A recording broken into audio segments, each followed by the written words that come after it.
Hey guys, if you want to learn how to do this neon marbling effect, keep watching.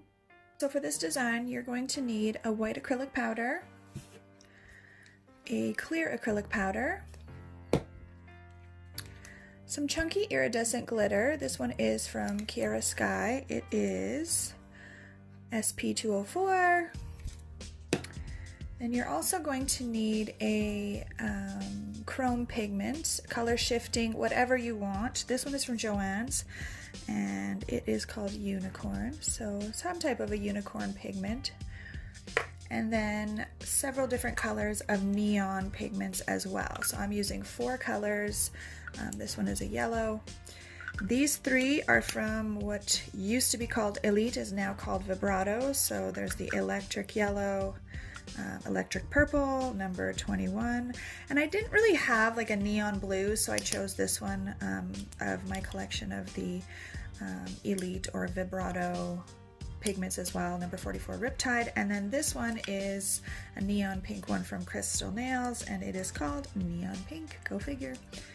And then of course you're going to need your acrylic brush and your monomer and whatever top coat you choose to use. I am still loving the Young Nails stain resistant top coat, so that's what I will be using.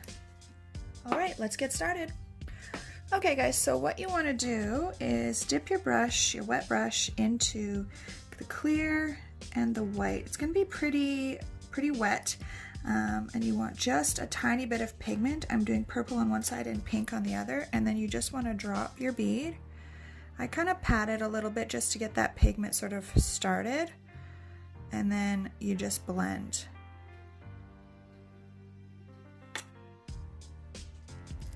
And of course, I mean, you don't have to use pigment. If you have acrylic that is already mixed, I just didn't have these colors mixed, you could just do it with the pre-mixed acrylic, but I figured I would just use the pigments so I don't have to mix these ones. And then you just continue on. So now I'm going to go into the pink and then the yellow. And you can see it there. I drop the bead, pat it a little bit just to get that pigment kind of started, and then just marble it out. And if you feel like there's a color that's not really, you know, showing enough, like this one, I feel like the yellow is not coming through enough, you can just go back in, and I would grab a little tiny bead of white acrylic and then the yellow, so that the yellow pops more, and just add it in. And basically you just keep playing with it and marbling the colors. I like to add the white simply because I find it makes the colors pop a little bit more. So then I'm gonna go down into clear, white, yellow, and the tealy type of color. Again, drop the bead and then start blending.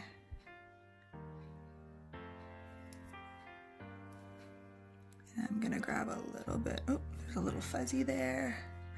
I am going to grab a little bit more of this teal and white. And you can see how it just kind of, the little addition of the white, I actually think I need a little bit more of the white into the middle area. Just that little addition of adding a little bit of white here and there really makes a difference, I find. So there, so you have sort of a rainbow gradient effect. And then I'm just gonna put this down for a second. Then you want to add some of your unicorn pigment. And how you do that is just with a little bit of clear acrylic. Again, you don't need a lot. It's very, very pigmented stuff. I've just got a tiny little bead, and you just add a little bit of it wherever you want. I wouldn't cover the entire thing, obviously, but you just add a little bit. And to be honest, if your acrylic on the nail is still quite wet, you don't even have to dip the brush in the clear acrylic first. You can just touch the pigment and kind of drag it through.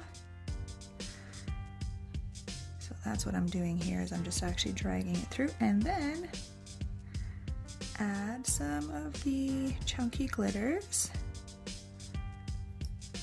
Okay, so I just have some gold flakes here that I had in my drawer, and because the nail is pretty dry already, I'm just going to use a little bit of clear acrylic, and I'm just going to add some of these little gold pieces just into a couple of places because I don't want to cover up too much of the color and the marbling, because that's really what I was going for here, was a neon marbling effect. So I just add a few little bits. All right, so far that's what we have, and I am going to cap the entire thing with clear acrylic, and then obviously you would file, shape, and buff, and then top coat.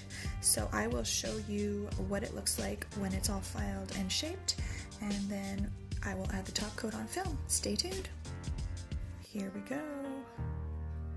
It turned out pretty amazing, I would say.